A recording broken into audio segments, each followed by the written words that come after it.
see dead people. Look at me. Show me. We have such sights to show you. Hello, welcome back to the Devil Made Me View It, a horror podcast. I'm Jesse Spitzer. And I'm J.R. Lees. And this is our third week of all things Evil Dead. And today we're talking about Army of Darkness, which is the third entry in the franchise. And what a movie. I had watched this for the first time 3 nights ago, something like that. Mm-hmm. And I did like it. I wanted to love it. And I think in a world where I didn't see Evil Dead 2, Right. I would love it. It feels like we've gone over the what's the word? I don't want to start negative. I want to start positive. Okay, yeah. Bruce Campbell. Oh my God.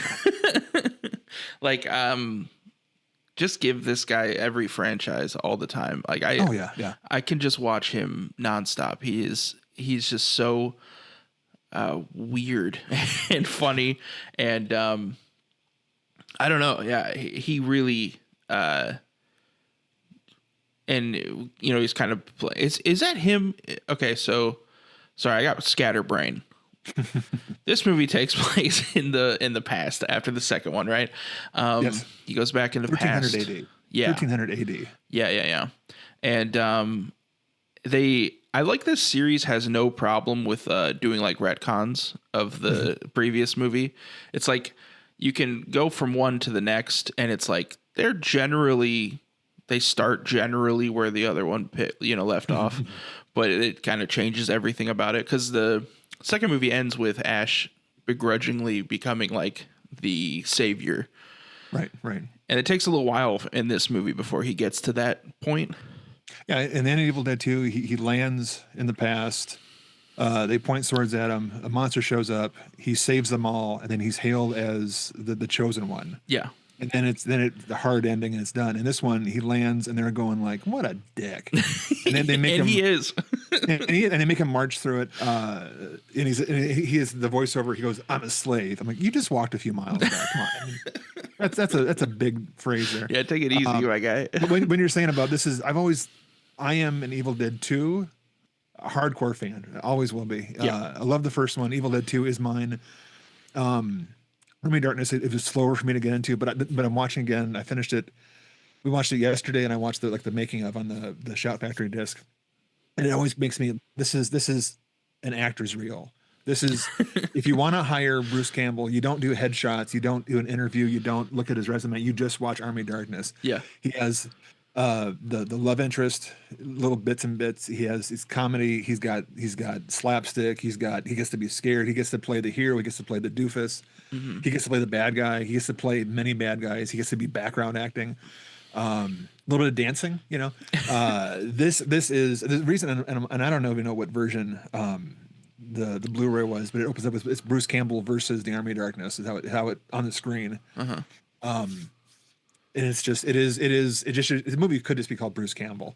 Yeah. And that would just make the most sense. But yeah. And I saw this is one I'm team Darkman as far as Raimi goes back in this kind of Universal days. So I saw this one and I wanted it to be, I think I wanted Road Warrior or even Thunderdome to really date myself. And when it was now I kind of love it, but I was like not a huge fan when it first came out, and I wasn't the guy that I didn't go in blind. I knew by the time I actually saw it that it was Evil Dead 3.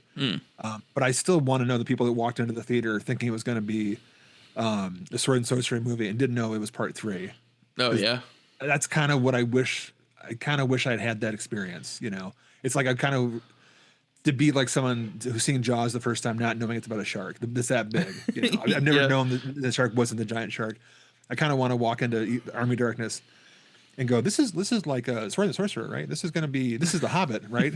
And then as soon as someone's called a screwhead, you know. Yeah. And this movie you could watch it that way because this movie.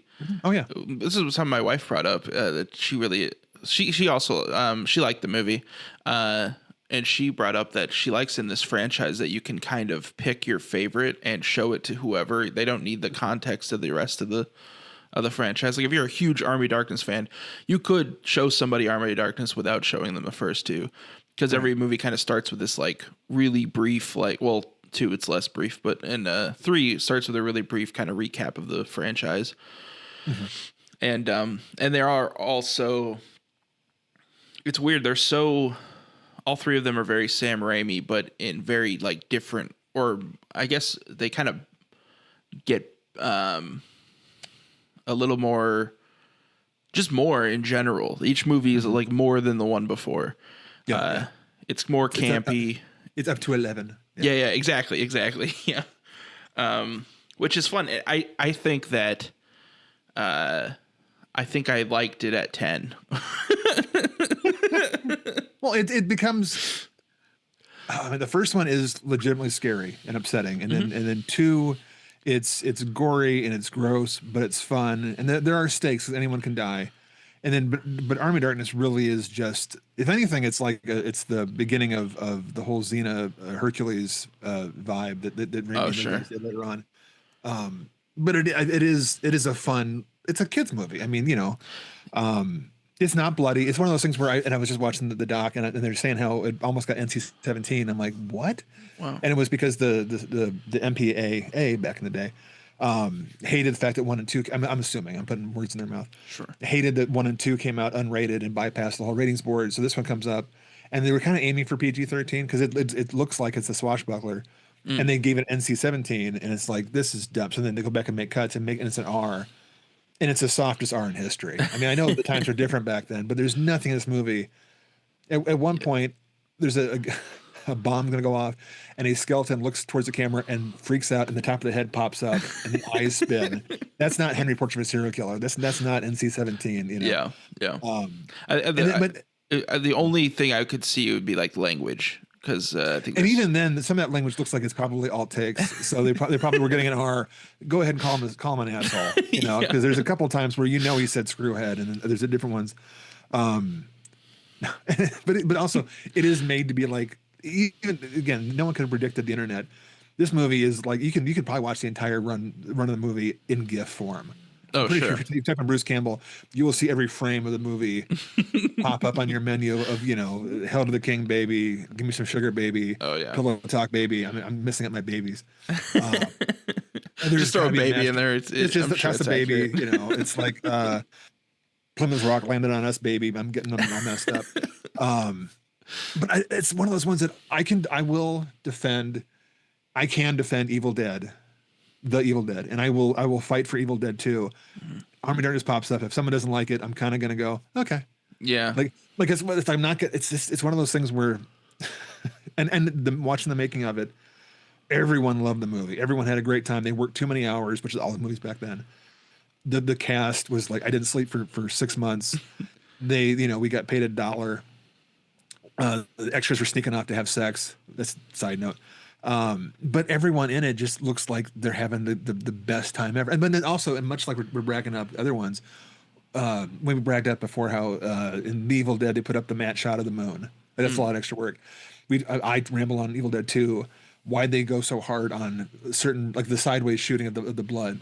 That's almost a danger and ruining your movie of cutting your budget down for that one shot. This one, they've got reprojection, stop motion. You've got 175 costumes walking by, and then in front of that they dug a trench and had puppets and Muppets walking past the camera to give that depth, and they're scaled up a size. I'm like, all pre-computer, all done practical. Minus a couple, just in compositing, but so much work. And I remember I bragged up last week about we don't have Marvel without Evil Dead 2. I don't think Raimi gets hired for Spider-Man because with the crowd work and the size of it without this one. They saw him do this with, I don't know what the budget was. And this gives him Spider-Man, I think. Yeah. Some of those giant battle shots and stuff. Yeah. And a lot of it looks great. My only, I feel like there's a few times where we bit off a little more than we could chew. But because that's the thing. It's like, I love the creativity. I love the ideas and everything. And that's something that was so good about the second movie, is that he had these crazy ideas and he was able to pull them off so well. And I feel like there's a few times in this one where it's like, I don't know if anyone could pull this off in this time, like with where technology is. Yeah. for instance, when they're holding like his mouth open. I was just thinking that. Yeah. Yeah. There's a bit, if anyone hasn't watched it yet, there's a bit where Ash, our hero, played by Bruce Campbell, has a Gulliver's Travels bit where he's basically cloned by the deadites, make little versions of him off of shattered glass. It makes sense. It's really cool. Yeah. It's a super crazy creative idea of like, yeah, that's what's going to happen. So he gets knocked out. He wakes up. He's tied to the floor. Gulliver's Travels, and little ashes, ashlings have tied him down, and then they hold his nose shut, so he opens his mouth to breathe, and a little ash dives down his mouth. Yeah. I can see the guys sitting around, maybe smoking something, and they're just one-upping, and then Ash, this happens, and then it goes down his throat, and you watch it, and it's one of those things where I don't know if they pinned Campbell, because his head fills up 2/3 of the screen, and the little guys are holding him down. The way they did it is that it's a rear projection, so like there's a big movie screen on the set of giant Bruce Campbell's face, and then there's Bruce Campbell and then another actor playing opposite. Because of the projection, it's kind of artifacted. It looks different than the front actors. Yeah, and it's a great idea, but I can't help but look at it and say, "Oh, that's a movie." Right? It's a little distracting. But I'm always now I'm watching, going, did he just flare his nostrils in to hold them down? Oh yeah. Or is there a little how they're doing it? Pardon me, I'm so excited by it. But then they pour the water, and it's just the audacity of doing that. And the more I talk about it, the more I'm kind of going, I love it. And I think I know why I'm not like telling you you're wrong. We're not loved. I loved Jason and the Argonauts as a kid, the Harryhausen one. And the battle at the end, when it is stop motion reprojection, where the Argonauts fight the army of the skeletons, all stop motion. This is based on that, but that is just such a masterpiece.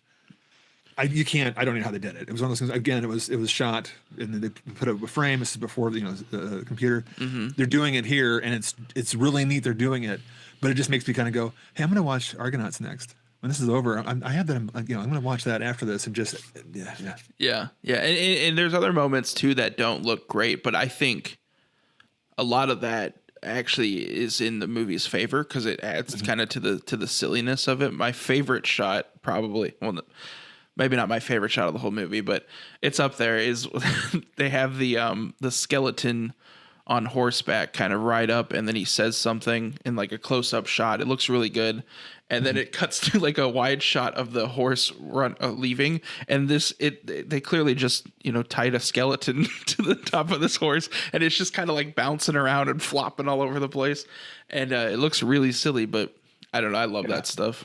It's the horse next to him is Bill Moseley from Devil's Rejects. Oh, really? And he's riding his horse, and then he has a rope from him to the other horse with a dummy on it. And he talks in the commentary, and he's just like going, it's gonna fall off. And if they hadn't had him, but you're watching that, and then if I was young enough when this came out, instead of being like in the 20s, I could have justified it as being like, well, he's a skeleton, idiot. Of course, he's not heavy enough to stay on there. You quit knocking it, Sure, but no, because you get the sense that like I can see Sam Raimi reviewing that footage and being like, that looks hilarious, like that's great.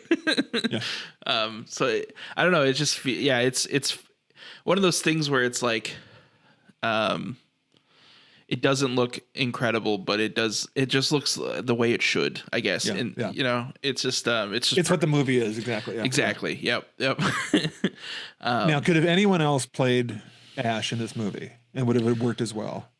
No, I haven't even thought about it, but no. It's just him. No one else. Right. No one else could sit there after beheading Linda in the beginning and burying her in the backyard, and then like in his point of view, the next day, meeting Sheila in the past, being like, hey, yeah. Give me some sugar, baby. It's just, and you love him for it, and no one's calling it problematic now. They're just kind of looking at it back and, oh, that's so fun, Yeah. God, it is just a quotable movie. It's all the bits they took from 2, and they turned it to 11 for the next one. He gets to say groovy once in 2, and here it's just like it's just so many lines. It's just so fun. Yeah. They really went. They're like, okay, that's the thing. It's like I love 2 so much. 2 was so good, and this one it felt a little bit like.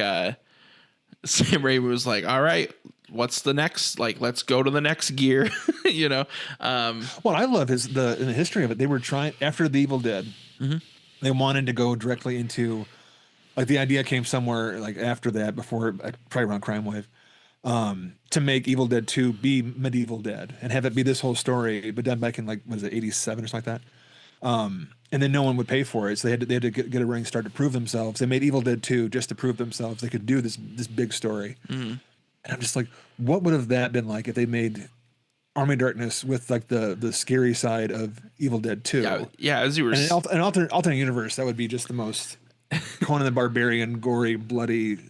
Oh, I wish that had happened. I don't want to be negative. No. As you were explaining it, I was just having that thought. I was like, oh man, what a crazy movie that would have been.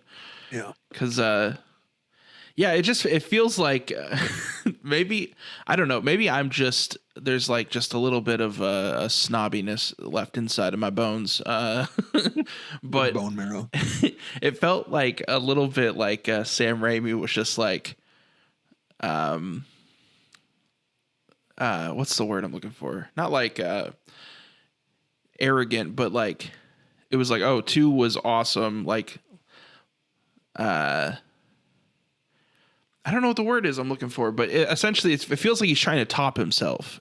Yeah, I get that. Yeah, and I kind of wish that he would have like been able to do that without like really going maximum on the silliness, because the silliness, I like it, it's fun, I like it most of the time, but every now and again it's just like something's happening, I'm having a good time, and then just like one weird choice is made, like Ash singing London Bridge is falling down randomly. Yeah. And I'm just like, part of me is like a little bit like, I wish it. I don't know what I want. But you're not being negative, because it's one of those things where if this was, and I've seen most of the Paranormal Activity movies, and I liked them, right? Yeah. So if like one of the later ones is good, but but you know, I kind of like them all. They're decent, but I'm not gonna say, oh, I wish it was 2. Right. You know? Right. It's like the Final Destination movies. I kind of fell off of those because none of them were as good as 2, and I love the new one. So that was a home run for me. If Evil Dead 2 wasn't such a perfect movie, Exactly. I would probably like Army a lot more, because it didn't have to fight against what I think is one of the greatest movies of all time, Evil Dead 2. Oh, jeez, I had a thought there, but now I'm picturing a bloody Army of Darkness instead of it being. The thing is, Bob Murawski, who's the editor, he's like Raimi's guy. He's the guy that kind of championed the Fulci's Beyond a bunch of years ago. You know, he talks about it, how it was a bunch of long, and Army of Darkness is like, what, 87 minutes? It's a pretty fast, under an hour and a half. And they cut out so many scenes. Universal did. And this is the one Evil Dead movie that's financed and started by a studio instead of it being self-financed and then brought up, you know. But there's bits with a lot more S-smart at the beginning of it, just kind of showing Ash as being a schlump instead of just being a flashback. And there's more. There's the windmill with the miniature Ashes is longer. There's so much more to it, and also the obvious the darker ending. And he was talking on the interview about how the Universal just slashed whole things. It would have been like an hour 45. Like there's 20 minutes, which again, when Sam Raimi has like a 30-second scene and the way he cuts so fast, there's so much more to it. They probably did shoot it to be a lot darker. And then it was cut down by, and they're all like, why did they do this? But it worked because it made it into something really fun. People talk about it. So much fun with it. But I'm like, is there, and it wasn't, it's film, so it probably doesn't exist anymore, but is there footage that makes it, would satisfy Jesse Spitzer? Is there a darker, grittier monster fight? Is it, because the beginning when the witches show up, you know, the witch in the pit, that's very Evil Dead 2, and he pops out. Yeah. But it's taken care of so quick, and then he pops up, and it's bravado. And then the yo, she bitch, let's dance, whatever it is. When she pops up, like almost back to back, that's also kind of an Evil Dead 2 kind of a bit. Sure. And that could have been more, you know. But I'm like, is it there? Did they mean to do it, or is it just Raimi going, nah, you're wrong. Hey, buddy, I'm gonna do this my way. Yeah. Yeah, and I kind of respect that too. You know, Yeah. It's like, you know, hey, I'm glad that he was able to make this movie and make it so over the top and so silly. But I also see like why it turns a lot of people off, because it is like you really got to just be okay with just watching Looney Tunes a little bit. Yeah, well, yeah, oh, absolutely. When he gets when he's getting the Necronomicon and I put this line in a play. The line from The Day the Earth Stood Still. Klaatu, Verata, which is end of the So mic. good. And we're watching this, and my wife goes, "That was your ringtone like 15 years ago," and I'm like, "Why would I do that?" And I'm like, "Oh yeah, I did. I had that, and I think it was any excuse to have that." Looney Tunes, when all the skeletons coming back to life, and they're beating the crap out of him, pulling his face. The Three Stooges. It's the eye. Yes. I love that. I'm like, he gets hit in the face. They literally have the sound of Tweety birds. Around him, like, oh, that's you can't say it's like Looney Tunes. It That is. is Looney Yeah. Tunes. It's and then he looks at the camera and freaks out and gets pounded in his face. Or getting his face stretched by the Oh yeah. the black hole book, and that bit just goes on so long, and they keep doing new iterations of like a less stretched face that look incredible. Like, Again, they all I look was great. talking about in 2 when they had the dummy head for 25 frames, Yeah. all that work. And this one, he's getting pulled into the book black hole, and he pulls out. First, his arms are stretched out, and then he has that whole plant with the long face, and he just shakes it off like Daffy Duck. Yeah. And it's a little less, but it's still a makeup prop. And I'm Yeah. like, that's a lot of that's. And he does it, like, again, four is it funny times. enough? Oh yeah, and it's kind of sideways, and he shows sideways to prove it. And I think some of this is like reactionary. I think it is people saying Bruce Campbell can't be a lead because that big monstrous chin. Oh, I'll show you a monstrous chin. Puts on his face. But I was thinking, this is right after. Have you seen Darkman? Darkman. It's the one before this. It is Raimi's Universal again. His first original like superhero kind of thing. Very gothic. Very Phantom of the Opera. It's a great movie. It's Liam Neeson. It's I shouldn't say great. I haven't watched it in a bunch of years.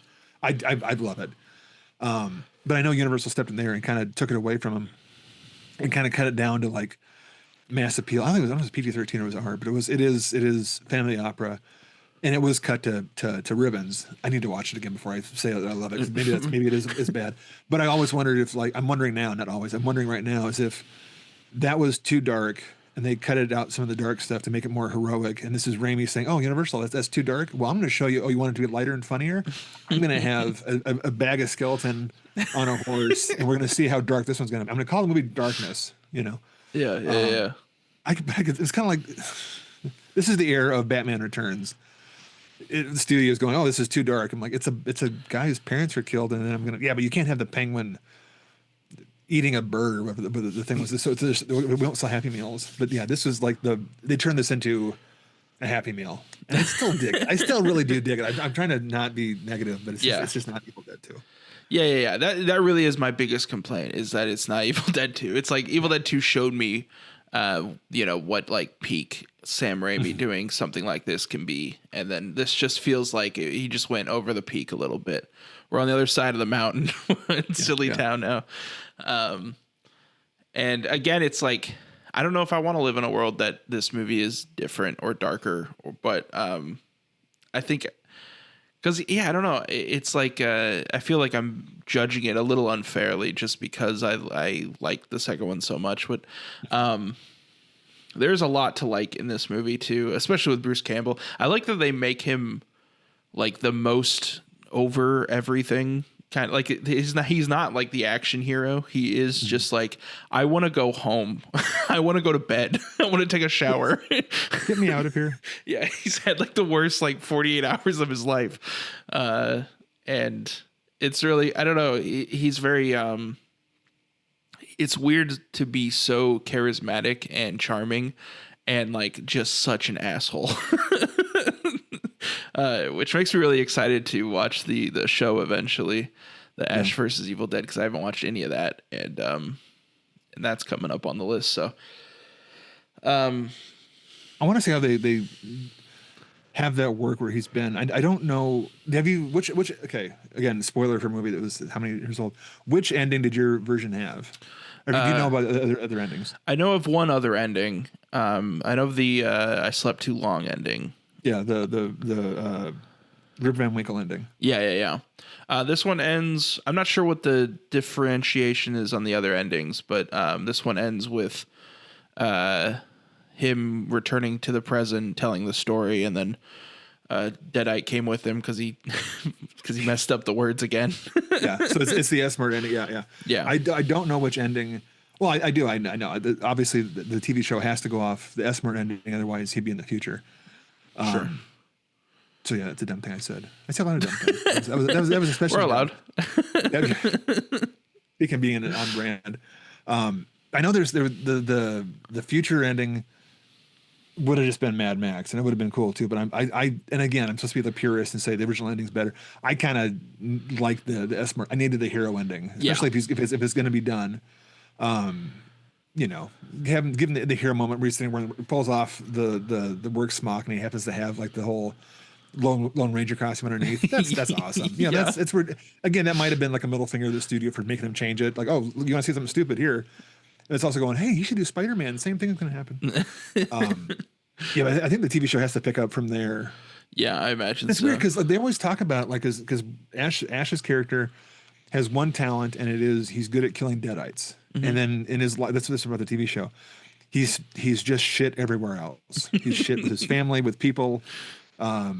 Any kind of job, any kind of relationship is just garbage. But when a deadite shows up, he's just naturally very good at it, and it's almost plays it like it's like a Buffy the Vampire Slayer, where he is a chosen one. Yeah, even though he can't talk to anyone, he can just happen to pick up a screwdriver and just jam it in a house ahead. I'm wondering what other people think of Mr. Campbell. Oh yeah, you've spoken to recently. Yes, I did. I made my mom watch this. My favorite part of the show now. Mine too, honestly. My mother. Let's see what she had to say about this movie. I will note it took her 2 sittings. 87 minutes. What do you expect? You know. Yeah. Okay, so she actually just finished it at 9:45 this morning. She wrote in, she said, I just finished Army of Darkness. I expected it to be ridiculous, funny, and to have some interesting monsters. The movie did not disappoint. I cannot say enough about Bruce Campbell. Without him, I am not sure this movie would be as good. His timing and facial expressions are spot on. The movie was ridiculously campy and over the top, but that's what you expect, and that's what you'll get. Some of my favorite parts were when Bruce grows a second head and fights himself, when there is a bunch of little Bruces, and I love the main monster towards the end, and he is trying to get the skeletons to charge, but his jaw keeps falling off. Those were her favorite moments.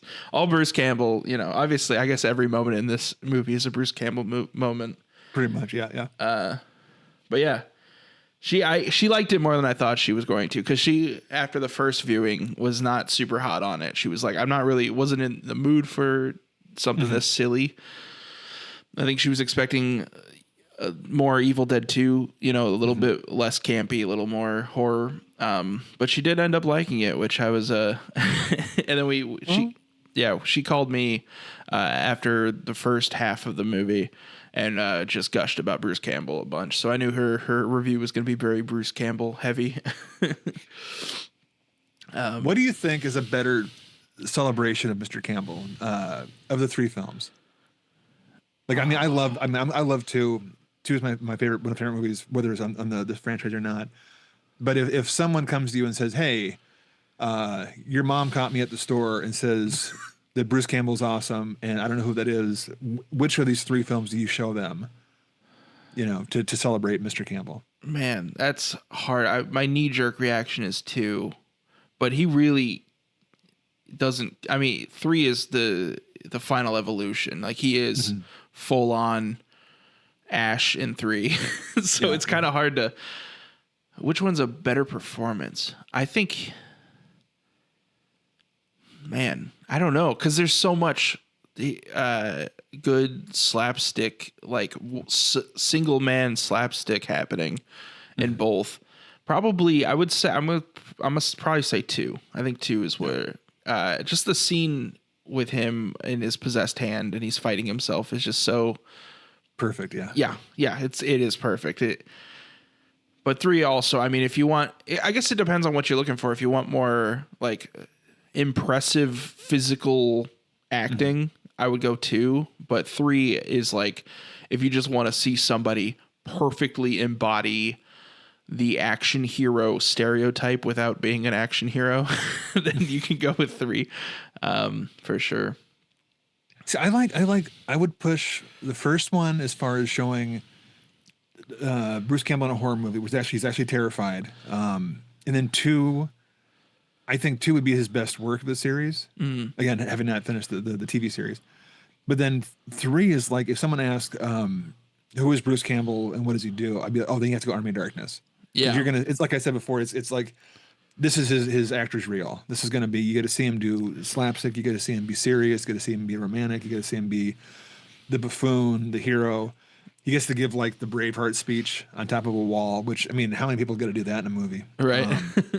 It's like, but like his favorites, but as far as like, if someone wants to know Bruce's position in like genre or just in film history, they're going to watch that and go, oh, that's that line comes from.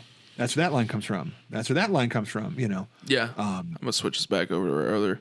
There we go. Yeah. The boomstick. Oh yeah. I actually didn't know that was from this movie. Does he say that in the second movie? No, just no reference. Okay, because I've been saying boomstick when I play Resident Evil since I was like in junior high. Whenever there's a big gun, I always and we were watching it, me and my wife, and he when he reacquires his shotgun, I was like, oh, he got his boomstick back, because we just played through Resident Evil 9. It just came out, and I said boomstick probably 80,000 times while playing through that game. So when he got it, I just naturally just went, oh, he got his boomstick back. And then he starts doing his spiel. And then, and he's this is my, yeah. And I blew my mind. I was like, is that what that term is from? Because I've just heard it. You know? In film school, people would quote that, and then the instructor would correct them. I mean, the way you should. That's not a boomstick. That's the boom. It's a boom mic. Right. The boomstick is different. You put it all together. That's not it's that kind of thing. But I'm on commercial shoots now, and we bring out the boom, and it's one of those things where I'm in like the crew. We know what it is. We know the line, but someone we're and it doesn't matter. We're doing a commercial for it's a lawn care thing, so we're all in front of the house and the guys have a line. There's like 4 guys have a line. Sure. And then some guy will go, this is my booms. And I know they don't know the movie. And I'll talk to them afterward and I go, Bruce Campbell. And they go, no, my name's Peter. I'm like, no, but you. No, Bruce Campbell. The soup. You owe a nickel. Exactly. Yum. You owe him a nickel. You owe him $1. Yeah. Yeah, and I will still say boomstick, and I don't even know I'm saying it. When I load up the gear, and it says, and you say it the same way. It's you pause. This is mine. I don't want to finish it. I don't want to have to pay royalties. Right. Now we're recording this. This is the early in March. Mm-hmm. Campbell came out last week and talked about how. Have you seen this? You've seen this, right? Yeah. Okay. I'm assuming. I'm not going to drop like bad news on you. And he's doing okay, but he said he had a diagnosis with a uncurable. I'm not trying to be a downer here. I'm trying to do this like a celebration kind of thing. An uncurable but treatable, but treatable cancer. He's going to cancel a couple shows. And it hit me, and it says one of the things. I grew up with this guy, and you're still growing up, so you are too. And it was one of those things where you have a connection. If I hear about like a celebrity passing, and I will, oh, that's sad, but then I look at the body of the work. I haven't had. This is not a me thing. I'm getting to a point here. Mm-hmm. You'll see the people pass, like when Catherine O'Hara passed away, and I'm immediately like, oh, that's hard, because I was looking forward to everything she's done and loved all their work, and then her family and all the fans.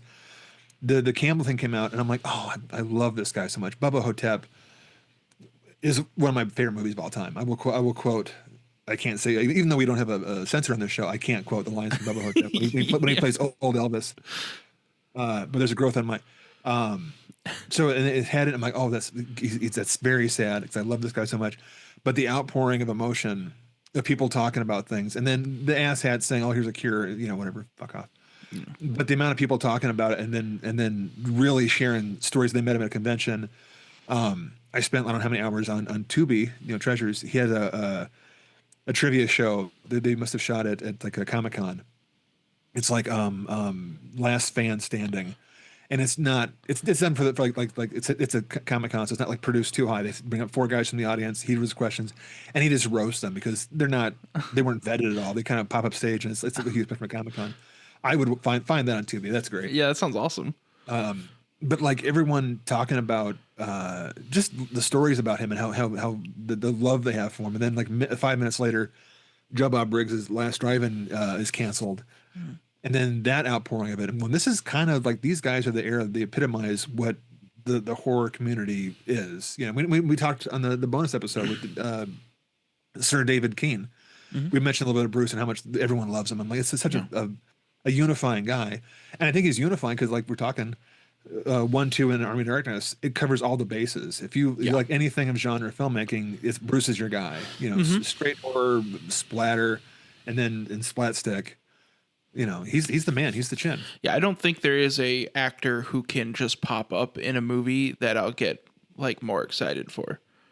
Like what was the most recent Sam Raimi Marvel movie? The Doctor Strange. Yes, yeah, the multiverse one. Yeah, he shows up in that as a like a pizza ball salesman or something. I don't remember exactly, but yeah, every time he shows up, it's just like this movie just like elevated my soul. Like I'm and Send Help. Well, on the painting of the wall is, and I was sitting there, you know, my wife and I both kind of point, and I noticed when I'm looking at her, I see the audience, they're all kind of going, you know, everyone's noticing that the painting of Bruce Campbell makes it better. Yeah. And as far as if they give out Oscars for cameos, Bruce Campbell in the Spider-Man trilogy. Yeah. You know, I love the fact that the only person that's ever beaten Spider-Man, who's ever defeated Peter Parker Spider-Man, is Bruce Campbell, because he wouldn't let him into the play to see MJ in 2. He beat him, you know. Yeah, wasn't he names him in the first one, and the third one they team up, but in 2 he stops Peter. You know, you don't win. Yeah, that's the Bruce. Yeah, he wasn't he. He was supposed to be Mysterio, wasn't he? In that, I think so. Yeah, franchise. Yeah, that would have been awesome. I would have loved it. It would have been that that was him the whole time. Yeah, it was the same character for all the movies. I still want Raimi's Spider-Man 4. I know 3 is kind of trash, but I'm greedy. I still want it. Yeah. Yeah. I mean, honestly, I'd watch anything that. I just would love for them to keep handing him franchises stuff like his spin. I feel very similar to him as I do with like James Gunn, where it's like just give this guy your property and like let him do his thing with it and see what happens, because it's always going to be good. Like, you know, they don't miss minus Wizard of Oz, but I still haven't seen that. So I'm just going based off your reaction. Speaking of retconning, it didn't happen. It wasn't a thing. It was a horrible dream. I want they're talking about doing there was a Darkman 2 and a Darkman 3. I think Raimi got paid for it. I don't think he made it. It's not Liam Neeson, but they're talking about, someone picked it up recently to do a relaunch, and Darkman's worth watching. But yeah, I would love to see, but yeah, he's not going to half-ass anything, because look at here when he has the stop motion. It could have been a guy in a suit. It would have been fine, puppets, but no, he goes stop. He doesn't half-ass anything. It's full ass. Mm-hmm. Raimi is full ass all the way. Oh jeez. But I also love when he does. You do need to watch. You definitely need to watch Darkman, because there is hidden somewhere in there deep is a Bruce Campbell cameo. Oh really? Which I wish they'd actually made that not a joke and made it into the sequels, and it had it been what that was. Oh, I can't wait. Yeah, I actually don't know anything about Darkman. Going blind. Yeah, I am. Dead blind. I know it gets confused with a different movie that came out around the same time with The Shadow. Is that what it is? The Alec Baldwin. Yes. Yep. So, someone argued me once that it's the same movie. I'm going. That Alec Baldwin was Sam Raimi in the no, that's The Shadow. And don't do that. So don't watch The Shadow then. You can watch The Shadow, but don't go in expecting to have. I'm just going to go ramble on about Darkman for the next hour and a half. That'll be our bonus episode at the end. That'll be the bonus. Yeah. My brother was 11 and he didn't have a Halloween costume, so I would have been like 17. And I just happened to have the makings of, I had a trench coat and a fedora and ace wrap. So I gave him, there, you're Darkman. And no one in town knew who he was. And he had to say, I'm Darkman. He goes, no, you're Invisible Man. They would argue with the little 11-year-old kid what he was. And he came back and he was like, and he had a bag of candy, so he won. And he's like, why'd you make me do Darkman? I'm like going, well, you didn't have any. You didn't want to go. You thought you were too old. He's like, yeah, but everyone asked me. Well, that's the whole point. The poster is literally the poster for Darkman was, who is Darkman? Oh. So I could lie and say I was that ahead of the game. I was just like, genius. I was like, dude, I have a jacket here. Put on my ace wrap for my smelly ass feet. Put on your face, and then I do think that a good costume is something someone can recognize, but sometimes a great costume that you got to ask, Yeah, that's true. because you're being. I just saw a video recently of someone did cosplay as Sedacious Crumb from Star Wars. Okay. The little guy with the jump. The guy Yeah. with the lab dog. Yeah. I was like, I love that. More weird. I need to make a note as far as a mistake. I think last week I pointed out that without Evil Dead 2, Peter Jackson was a big fan and wouldn't have gone on to do like Bad Taste and Dead Alive. And he had a 16 or 8mm copy of Evil Dead 2. I think it was Evil Dead, the first one.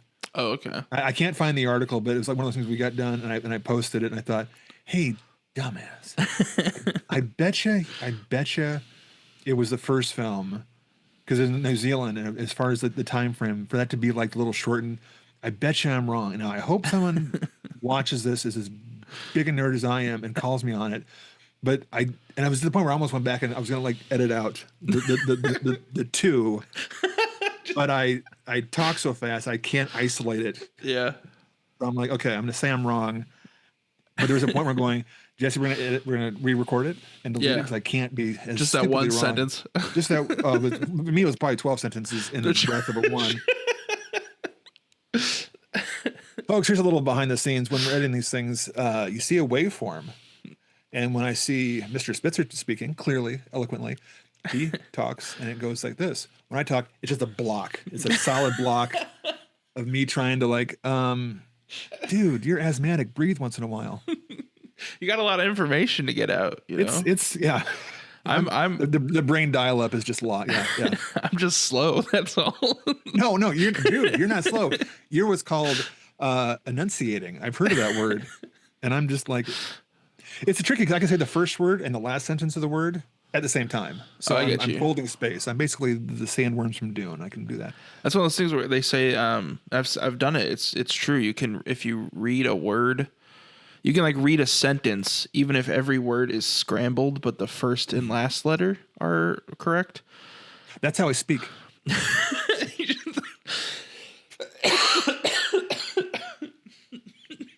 I apologize. No.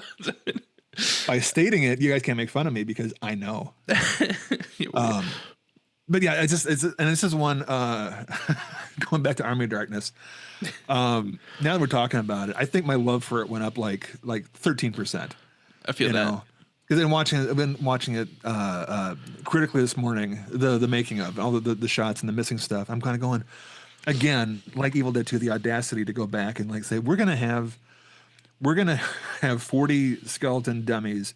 We're gonna blow them up and then run around with scotch tape and wire and put them all together again and then blow them up again. Yeah. It's just you can't go wrong with a Raimi movie. Yeah. Even I will challenge you. We're gonna get to the Great and Powerful, whatever it is, the Wizard of Oz one. Mm. You're gonna come on here going, give me the one shot. I'm wrong. I, Jesse Spitzer. This is a goddamn classic. It's clearly about apartheid, and I don't understand why you're all, Yeah. Yeah, I can't wait. Is it the Mila Kunis one? Yeah. Wow. I had no idea until you said her name. Until you said that name, I forgot all about that. Yeah, and who's James? Is it James Franco? Was the Franco? Lead? Yeah. What a weird movie. It's such a and it came out the Wicked stage, the musical, the Broadway show existed, and the rights have to be intermingled. So I don't know if they were just. Is it one of those? We're gonna find out that the only reason they made it was because to keep the rights to it. It was kind of like when they did like all the movies they make just to keep the rights. Right. Like X-Men, the Wolverine movie. Isn't Terminator? It's like notorious for that, right? Yeah. Those guys. All the Fox Spider-Man movies? Like we don't need the Madam Web is pretty much to keep that going. I think that some of the X-Men ones are like that too. You had to have the rumors. You had that if Hugh Jackman isn't playing Wolverine in every movie, they lose the rights to it. It goes back to Marvel. That kind of who knows? Yeah, but yeah. It'd be funny. The legalities. Yeah. Above our pay grade, dear sir. But I'm glad your mom liked it. Yeah. I'm very happy. And I do like that it's got a place. I mean, it is kind of like I've seen posters of it, the mass appeal to it. If you're gonna have a pop art movie, it should be Army of Darkness, more so than Evil Dead 2. I mean, the bubblegum look of it, just the quotes. I mean, no one's. It's not. It shouldn't be taken. It should not. I should not be knocking it for not being Evil Dead 2 because Evil Dead 2 is Evil Dead 2. Yeah. That actually made sense. But all the quotes, it's just, and I still love that M. Beth Davids gets in this one. They have to, Raimi and Campbell and the producers have to fight to have her in it, and because it's Dina De Laurentiis have to fight for her because she's really good. She's really a great actress. Okay, but fine. They put her in it, and after this, she goes and does Schindler's List. Yeah, Matilda too. Like, yeah. Oh, That's where I know her from. Film. Yeah. See, and that's the thing. I know her from this, and I can't remember her from Schindler's List because that movie was so, Liam Neeson, Darkman. Yeah. So I watched the crap out of Matilda growing up. That was one of my favorite movies, and so seeing her in this was really bizarre. It's like, whoa, like my childhood's colliding. See, Matilda to me is the Netflix musical version, but when it's sunk up with Rob Zombie. And I've seen other ones, but like there's they take I think Living Dead Girl and they play it over and Matilda. All the kids. Oh, I have seen that. And I've watched that more than I watched Rob Zombie movies lately because I just think that's the funniest and it's the most. If you have to wake up, I put that one on, with all the goose stepping, quote unquote, down the halls. I think you say Matilda, I'm thinking of that. Yeah. I think it was it Dragula is the song? It probably is. So I remember, it was like da da da da da, and they're all like doing a little dance down the hall. I love that. And the video. one kid when the fats for some reason is doing this, he's just bellowing. He's got his microphone.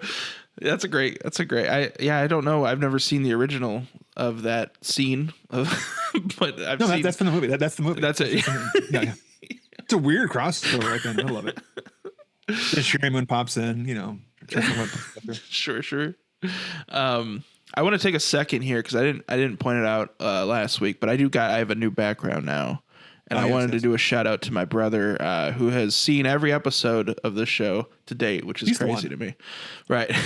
But he gave me this. Can't really tell what it is in this angle. Super great, but it's a map of the Overlook Hotel, and then he also gave me for my birthday my Killer Clowns gun. So shout out to Cody for that. I realized last week after we wrapped, I had forgot to mention them, and I really wanted to. So trying to sneak it in there. Real yeah. Oh, this little office I have behind me, this brick wall. Yeah. And then shout out to my wife for everything else with this set. Just your life in general. Just thank your wife for letting me do this. But yeah, sorry, tangent there. I figured we were already pretty off the rails talking about Matilda. So, but clearly the influences on Sam Raimi's career from Matilda, right? Oh my god! Yeah, I think overall good movie, fun movie. I would recommend it to most people. If you're into like just having a silly good time, I would.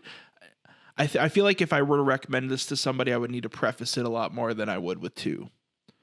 This is the one series where people that come up and they don't like horror movies. I always ask them, "What do you think a horror movie is?" Mm-hmm. If you don't like horror movies, do you think they're all slashers? Do you think it's all just blood and guts? What do you like? Well, I love Silence of the Lambs. That's not a horror movie. Well, yeah, it is. Well, The Conjuring's not a horror movie. No, that's a horror movie. It has to be rated R and all this kind of stuff. But like, this is the series where if they don't like horror movies, I'll show them Army of Darkness, or for that matter, Evil Dead 2. Like I don't like being scared. It's Army of Darkness, And if it's too, this is probably, I bet you this probably would get recommended more often to people I don't know. Whereas people that I know a little bit better, I'm going to say, you got to watch. Here's the good stuff. Here's 2. Sure. I have recommended Army of Darkness to people. As we started doing this, people had no idea any of the names in Bruce Campbell, but they all knew Burn Notice. Yeah. The USA show. And to them, I always said, well, if you like Burn Notice, hit Army of Darkness to get more of I don't know this character from that show. Yeah. And that kind of thing. So I have recommended that to that, even though Burn Notice is nothing like this tonally speaking, but it's like, right. You get the idea of it. Yeah. If you like because Bruce Campbell love Bruce Campbell, obviously. Mm-hmm. I wouldn't say he's somebody that, well, you know what? To be fair, there's a lot of Bruce Campbell movies I haven't seen, but he's pretty much, he plays the same kind. He plays Bruce Campbell in mostly everything. A lot of them, yeah. Yeah. So yeah, if you like him in Burn Notice, you're probably going to like him in most other things he's in. Mm-hmm. But yeah, my stepdad was in that boat. He's a big Burn Notice fan. He's not a big horror fan. So, but he'll love Bruce from that. The yeah. one I always want to recommend, I've been doing lately talking about him. He had a two-parter on Homicide, the Life in the Streets, the Andre Braugher, the best damn show on TV, where he's absolutely not Ash, and it's you know, Homicide was a hard show. That I know it was on Peacock like a year ago. If you're not lucky enough to have the DVDs, I think it's streaming somewhere else for free. I don't know if it's a Tubi or Crackle or something like that. But his two episodes are probably honest. I probably saw those even before I saw Evil Dead. I know I saw before Army of Darkness, but I might have seen them not even knowing it was him before I saw Evil Dead 2. It's fuzzy because, you know, it's a whole different things of you watch Evil Dead 2 on a black and white TV behind a couch. You watch Homicide, you know, you're proud with your pinky out, you know, discussing the crime rates in Baltimore. But he is he's so good in that as a cop who's having, like, I think his father's killed. It's been a while. And he has to deal with like being a cop in a town where there's no justice for it. And the people that it's just like, then, you know, it's just like incredible. I think it's just with the Coen brothers were part of that because the Coens were big on Evil Dead and the way it comes up and stuff. And again, as far as Coen goes, Bruce Campbell, I mentioned it last time, Hudsucker Proxy. He's a great straight man in that. Opposite gender Jason Leigh. And it's just, he's kind of like, he's the kind of guy I always thought would have been like in a Superman movie as Jimmy Olsen back in the day, or as a newspaper guy, not Superman because he's too cool. Bruce Campbell's too unique to waste on you know, a big Boy Scout, but I'm like, he would be so great at giving character dumps and exposition in those kind of movies, being the flavor. Everyone else around is so good. Yeah. Anyway, so this does wrap up the Evil Dead trilogy proper. We're gonna do. I think next week we're gonna hit up the 2013 remake, which, spoiler alert, I flippin' love. Yeah, I'm so excited. And it's completely 180 off of these guys. But yeah, I have I love that movie. Yeah, I haven't seen it since high school, and but in high school it was my jam. I loved it so much. So yeah, I'm very excited to revisit it, and something my wife has seen before too, and she's excited as well. And I know my mom liked it. My mom loved it back then, so I'm sure she'll still love it. Next week, the text is going to be, "Where's Bruce at?" Stick around to the end. Yeah. Oh yeah, that was such a great. Yeah. But we're gonna hit the remake, then Evil Dead Rise, and then we'll have a little wrap up on some loose ends and stuff. But yeah, Do we want to tease our little plan? We haven't planned too much. It would be a very shallow tease. But we do want to do kind of a episode, maybe monthly episode, just kind of talking about what we've seen over the month. Not doing any specific topic, but just kind of talking about the horror landscape, what's coming out, what we've seen, and then also we would like to read any input, any comments that anyone's left. So if you guys want to leave any comments to get read. At the end of one of these months, and we'll start doing it monthly, hopefully. You can hit us up on all of our socials, TDMMVI pod, at all of the socials down below. Hey, I didn't say it twice this time. I said it the correct way. Let us know what you... Actually, I want to see everyone's rankings. If you've seen these first three movies, what's the ranking? What's your favorite, second, third? Or you can email us directly at tdmmvipod@gmail.com. How would you rank these three? I'm 2-1-3. I think I am too. Yeah. I'm also 2-1-3. And but 1 and 3 I'd say are pretty close. In my brain. See, in my brain, I go back and forth between. It's kind of like the Chainsaws. Like I am inked original Chainsaw, but every once in a while, I want to see the underground, the catacombs, and I love 2 for just being so weird. So every once in a while, like if I watch, I can watch 2 by itself, but if I watch 1, I have to watch 2 for some reason. Get you. So I put 2 ahead. But there's certain times that all you want to have is you want to, the inspiration is from 1, I think, from the Evil Dead. Is of watching this, it's like it's something that's talent wise is so far beyond me, but as far as like getting people to go do something, and getting up and making something, it's one. Yeah, I feel that. Yeah, I But think then again, I like some sugar baby. You know, I do. it's all Really good. do. It's all good. It's all a good time regardless. But anyways, until next week when we talk about the remake, I'm Jesse Spitzer. And I'm J.R. Lees. And this has been The Devil Made Me View It. Thanks for watching. Thanks, guys.